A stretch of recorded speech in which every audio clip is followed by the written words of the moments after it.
ఇంట్లో పిల్లలకి ఒక రూ. 10, రూ. 20 పెట్టి ఏదైనా వారికి ఒక తినుబండారాలో లేకపోతే ఏదైనా వారు కొనుక్కోవడానికి లేనప్పుడు ఆ బాధ అసలు వర్ణనాతీతం.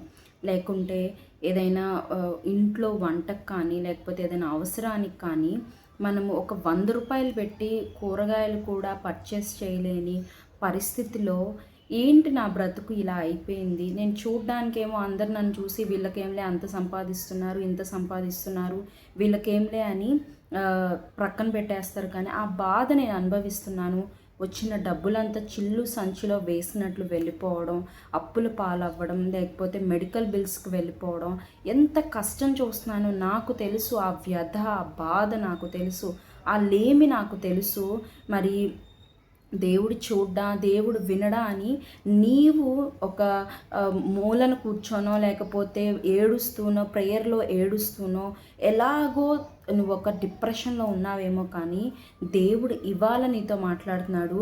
నీ చేతి పనులన్నిటినీ ఆయన సఫలపరచును.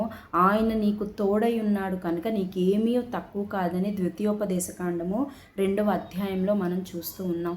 ఆ గొప్ప అరణ్యంలో 40 సంవత్సరాలు నువ్వు తిరగడం నేను చూశానని దేవుడు ఇశ్రాయేల్ ప్రజలతో మాట్లాడుతున్నాడు. మరి నీవు ఇంతవరకు ఎంత కరువులో ఉన్నావో, ఎంత లేమిలో ఉన్నావో, అసలు ఇతరులు చూసిన దానికి భిన్నంగా నువ్వు ఎంత అనుభవించావో నాకు తెలుసు.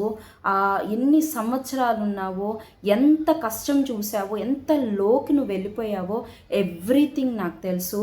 కానీ నేను ఇప్పుడు నీకు చెప్తున్నాను, నీ చేతి పనిని ప్రతీది నేను సఫలపరుస్తాను. నీకు ఏది తక్కువ కాదు, ఎందుకంటే నేను నీకు తోడై ఉన్నాను కనుక అని దేవుడు మాట్లాడుతూ ఉన్నాడు. మనం ఒక మాట మాత్రం ఎప్పుడు జ్ఞాపకం ఉంచుకోవాలండి. మన జీవితంలో మనం ఏది చేసినా దేవుడు అనేవాడు లేకపోతే, దేవుడు ప్రమేయం లేకపోతే అది ఎప్పుడు బిగ్ జీరో. అది మనం ఎప్పుడైతే దేవునితో ఉంటామో మన పనులు సఫలపరచబడతాయి. మనకి ఏమీ తక్కువ కాకుండా ఆయన మనకు అన్నీ సమృద్ధిగా దయచేస్తాడు.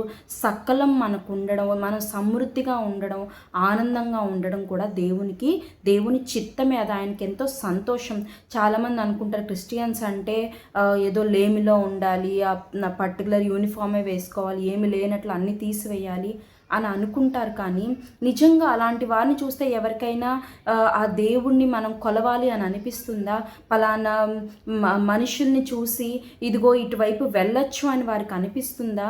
అసలు అయ్యో ఇట్లా అయిపోవాలేమో, ఇట్లా దేవుణ్ణి నమ్ముకుంటే ఇలా అయిపోవాలేమో అన్న పరిస్థితులకు మనల్ని వాడిని తీసుకెళ్తాం. కానీ ఎప్పుడైతే మనము నిజంగా ఆయన్ని పట్టుకుంటే నిజమైన ఆనందం మన హృదయంలో ఉంటుంది, నిజమైన సఫలత మన జీవితంలో ఉంటుంది, నిజమైన సంతోషం ఉంటుంది, నిజమైన సమృద్ధి ఉంటుంది, నిజమైన కలిమి ఉంటుంది. అత్యాశకు పోయి మనము ఇప్పటి వరకు మనకున్నవన్నీ కోల్పోయేవేమో, కానీ ఎప్పుడైతే నీకు కలిగి ఉన్న దాంట్లో సాటిస్ఫై అయ్యి నీకు ఉన్న లేమిలో దేవుని నువ్వు అడిగినప్పుడు ఆయన తప్పక నీ కార్యాన్ని నెరవేరుస్తాడు, తప్పక నీకు సమృద్ధిస్తాడు. నీ లేమిని ఆయన చూశాడు, నీ కష్టాన్ని చూశాడు, నీ బాధను చూశాడు, నీ అవమానాన్ని చూశాడు. కనుక దేవుడు తప్పక నీకు సమృద్ధి అనుగ్రహించి నిన్ను ఆయన ఆశీర్వదించి దీవించునుగాక. ఆమేన్.